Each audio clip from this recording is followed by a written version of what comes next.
My community.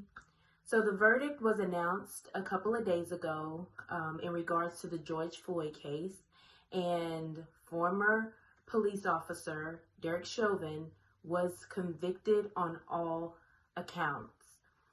And I'm sure, like many of you, when I heard of the news, I was absolutely elated. I was elated for the family of George Floyd.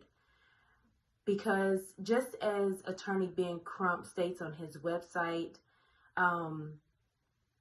George Floyd's family was able to receive just a measure of justice for their loved one, George Floyd.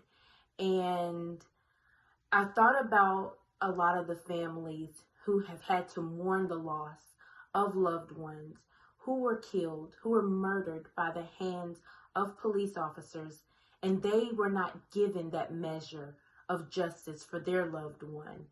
And so I was just so grateful that George Floyd's family was given that measure of justice for their loved one.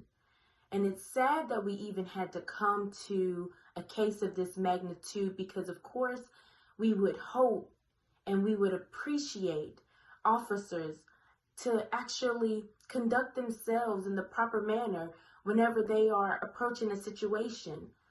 But unfortunately, here we are. And just as Trevor Noah mentioned in one of his posts, where he posed the question, where are the good apples? As he mentioned, this criminal system, this justice system that we have in America today, we are in a situation where it is a tree with rotten roots, and it is bearing the fruit of such. And those good apples, they have to think twice on whether they're going to buck against the system, because we've seen the potential consequences they can suffer if they buck against the system.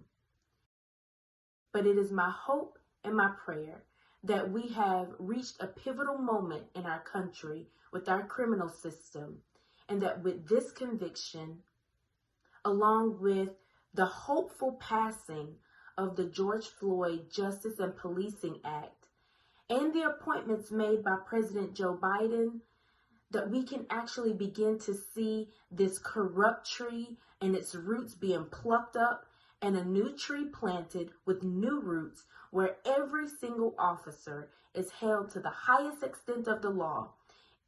And if you choose to conduct yourself in an unorderly fashion, then you will be held to the highest extent of the law and receive the consequences appropriate for those actions.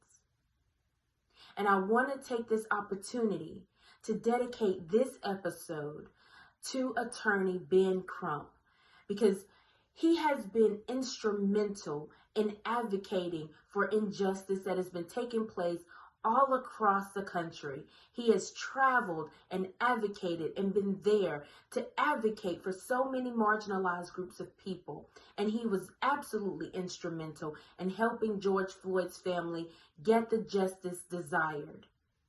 Attorney Ben Crump has traveled as far as even our own neighborhood, where he traveled to Burlington, North Carolina, to advocate for a pastor in Alamance County who led a peaceful march to the polls, but was prosecuted.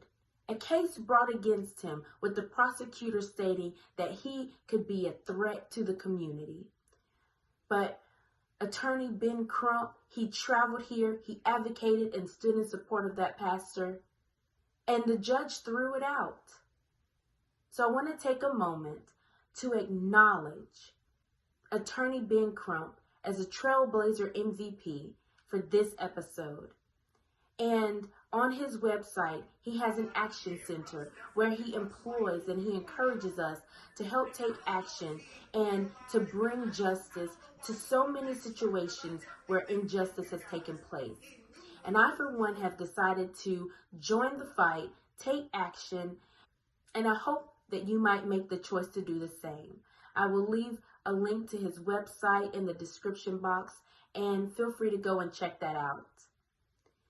And with that, I just want to thank you for taking a moment to watch my Community Minute. And I hope that you stay up, stay safe. And if you haven't done so already, I want to encourage you to stop, take a moment, find a reason to laugh, and keep smiling. Until next time, and always, stay blessed.